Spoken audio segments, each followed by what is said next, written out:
Although it is the same planet, it is a different basement from a different John, though very closely related to the John of the other John's basement. Anyways, we're here to look at some common ebony annoyance ants as they traverse the mysterious beauty of Volvatus trumpeter, the trumpeting 5-point vulva flower, although when closed it looks rather engorged from other... One moment. Yes? What? What do you mean inappropriate for television? I'm celebrating life in all of its vulval and phallic forms. These ants have no idea.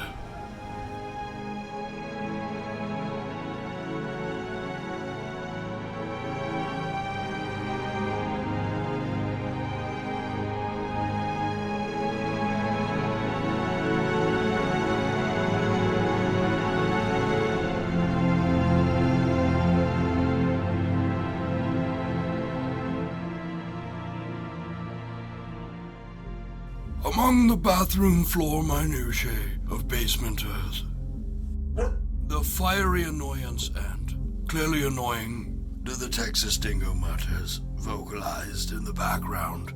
These tiny denizens of basement Earth will gather any form of protein, including clippings from John's beard and little bits of dog treats dropped by the Texas dingo mutt, gigantic in her presentation here on the bathroom floor. And even though John is clearly displaying his executive dysfunction, these tiny creatures cannot be ignored, now can they? Tomorrow will involve sugar substitutes as it destroys the queen utterly, and Clorox-related grout bleach. In the meantime, I have nothing else to say. Good night. Isopods come in many forms, exemplified here by the croggly boogly bug, croggling around, similar to crawling, but it involves stopping at the borders between drywall and the paper removed from the gypsum below. Feasting on cellulose particles and moving about its business, the croggly boogly bug now moves to... Oh my god, black mold, get out of there! The drunken buzzy fly is having a great deal of difficulty getting off the ground. The ground in this case is the filthy counter by the old coffee machine that John has still not thrown out. It was garbage day recently. Anyways, the tiny bug is doing its best to amble up the slick surfaces of a robo-coop, hopefully to alight back into the wilds of John's basement. We return to the drive yard to observe evolution in its convergence. Now, these two species of spider may look identical, but they are in fact completely different. We shall look at the old man hand spider and the fuzzy butt bottle poop spider, my favorite thing in the world to say. Fuzzy butt bottle poop. Feel free to eavesdrop on my Irish neighbors. I have no idea what they're talking about.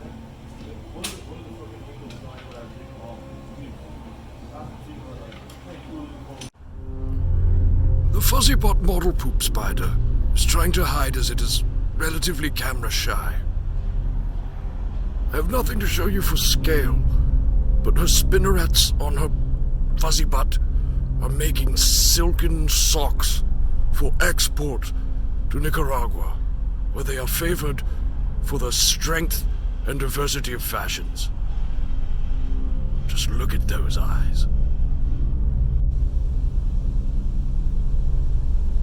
The arthritic old man hand spider cannot decide whether she wishes to remain in the shade or show off those lovely legs as fingers in the sun. The movement of her palps, a fancy word for modified forelegs, turned into mouth parts, seemed to taste the wood for any drops of white claw that may have been dropped by guests of John on one of his barbecues out of basement. This is probably the least clever of the Basement Earth videos. The least interesting. Also the least funny. I just have nothing to say about this thing. A chance encounter with a fuzzy bottle poop spider. Very rare sight indeed in John's basement. As it traverses the wooden mountains underneath the electrical vines of doom, it's looking for a safe place to create more fuzzy butt bottle poop spiders. There she is. Her fuzzy butt bottle poop in full glory. This looks like a good spot. Just don't go in the pocket of my jacket over here, please. The dingly-dangly hopping spooter is enjoying a day at the park, or in this case, simply a cardboard box, but it wouldn't know the difference anyway. It couldn't use the equipment with the same enjoyment of a human child. Yet it acts so smug because it can dingle-dangle from anything. With the silken cords it ejects from its bum-bum.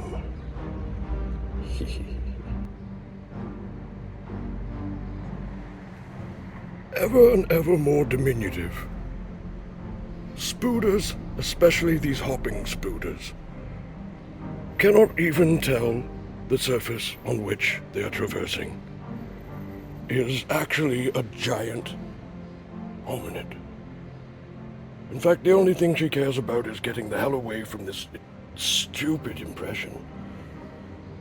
Over by the rain barrels, can still see her parachuting. Oh, enough. In the frozen stucco tundra, there exists a magnificently large creature, seldom seen by humans. This is the giant Wookiee moth. And although you cannot hear it on this frequency, my atypical brain certainly can. It is named not only for its appearance, but the beating of the wings sounds uncannily like...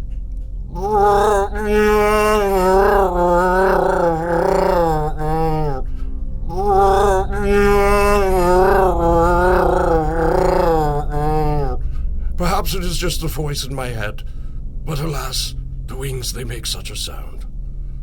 It subsists on the stucco itself, as you can see how much it is eaten away below it. And although it is more than a meter in length, it remains rare and elusive. Further down the stucco tundra, we spy a relative of Arachnophobicus bashmenti. This one is simply known as Ariadne minipus, the tiny spider.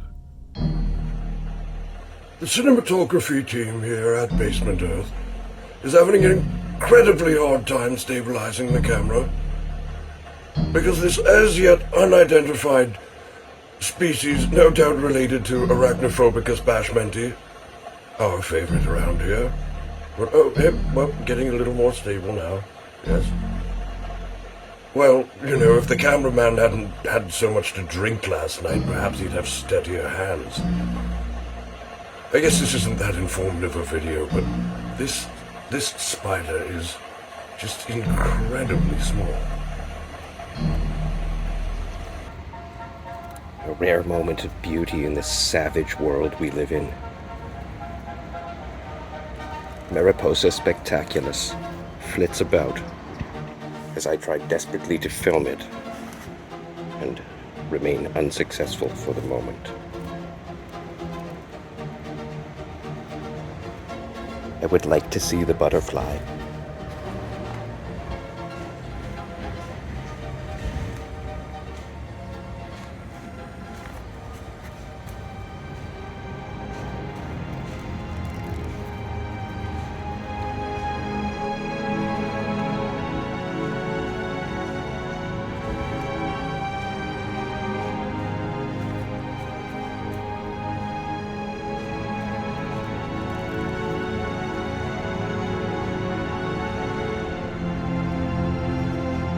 moments of beauty like this are rare on basement Earth.